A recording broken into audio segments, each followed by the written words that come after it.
ஜெய் ஸ்ரீ கிருஷ்ணா. ஆண்டாள் திருவடிகளே శరణం.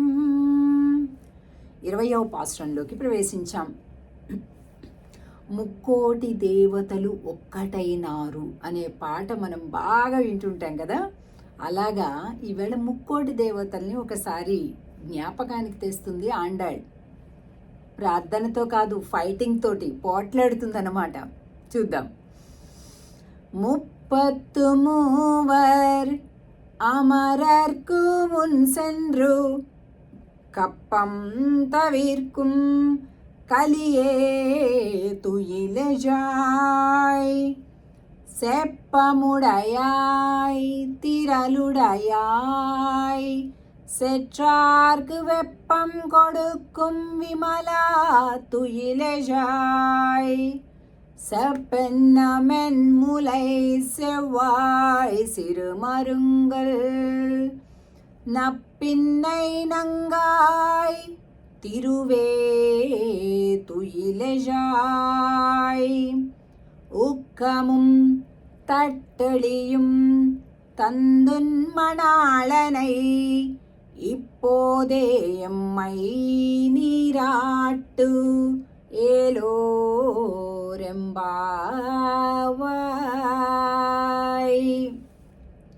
33 అమరర్కు మున్సెండ్రు.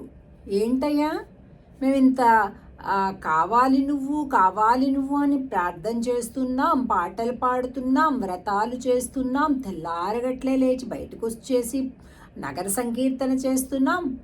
ఇన్ని చేసినా నువ్వు మాత్రం పలకకుండా ఉలకకుండా అలా ఉంటావా? అదే దేవతలకైతేనా ముందే పరిగెట్టి 33 అమరర్కు మున్సెండ్రు అంటే వాళ్ళు కొద్దిగా అడిగారో అడగలేదు, వెంటనే వాళ్ళకంటే ముందు నేను నిన్ను కాపాడేస్తా అని ముందే పరుగులు పెట్టి మరి వాళ్ళని కాపాడేస్తావే. ఓహో, వాళ్ళు దేవతలా, మేము మామూలు మనుషులమా? ఓహో, వాళ్ళు మగవాళ్ళు ఉన్నారా, మేమంతా ఆడపిల్లలు అడుగుతున్నామనా? అంటే ఏంటి, ఎవరు దేవతలు? ముక్కోటి దేవతలు మామూలుగా అంటుంటాం కదండి. ముక్కోటి దేవతలు మనకి స్పెషల్లీ వైకుంఠ ఏకాదశి రోజు కూడా అంటుంటారు. మనం అంతా కూడా సేవించుకున్నాం కదా. ఉత్తర ద్వారం దగ్గర అందరూ వేచి చూస్తున్నారు స్వామి కోసం, ఆ స్వామి దర్శనం కోసం అని చెప్పేసి. ఎవరు ఈ ముక్కోటి దేవతలు అని అంటే 3 కోట్లు అని అంటారు. కాదు, 33 కోట్లండి. 33 కోట్ల దేవతలు ఉన్నారు మనకి.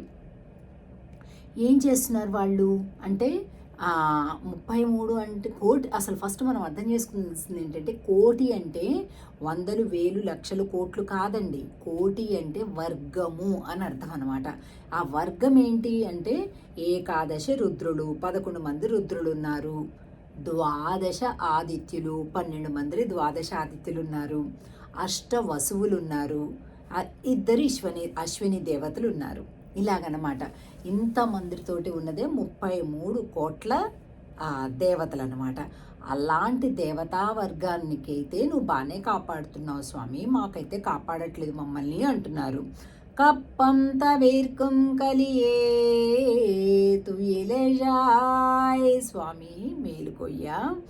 செப்பமுடையாய் திரளுடையாய் செற்றார்க்கு வெப்பம் கொடுக்கும் విమలా తుయిలెజాయ్.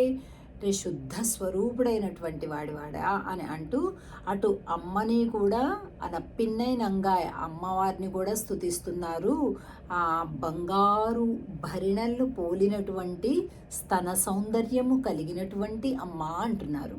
ఎప్పుడు కూడా మాతృ స్తన్య స్తన్యాన్ని మనం ప్రశంసిస్తున్నాము, స్మరిస్తున్నాము అని అంటే మన పుట్టుకకు కారణమైనటువంటిది అది అని ఆ జ్ఞానంతో మనం తలచటం అనమాట. అంతే కదండి. అదే కదా మన జీవనానికి జీవిక అంటాం.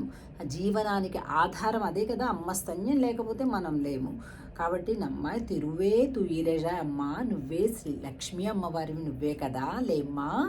ఉక్కముం తట్టొళియం తందున్మణాలనై అంటే విసనకర్ర అలాగే అద్దము, ఈ రెండింటినీ కూడా మాకు అనుగ్రహించు. నీ భర్తని కూడా అనుగ్రహించు అని అంటుందన్నమాట. సో ఇలాగా మనం ఈవేళ ఇవాల్టి పాశురాన్ని అనుసంధానం చేసుకుంటున్నాం. అమ్మని స్వామిని కలిపి కొద్దిగా శృంగార భావన ఉన్నప్పటికీ కూడా ఫైటింగ్ కూడా ఉందన్నమాట. ఫైటింగ్ మూడ్లో ఉన్నారు గోపికలంతా కూడా. కలుద్దాం. జై శ్రీ కృష్ణ. ఆండాళ్ తిరువడిగలే శరణం.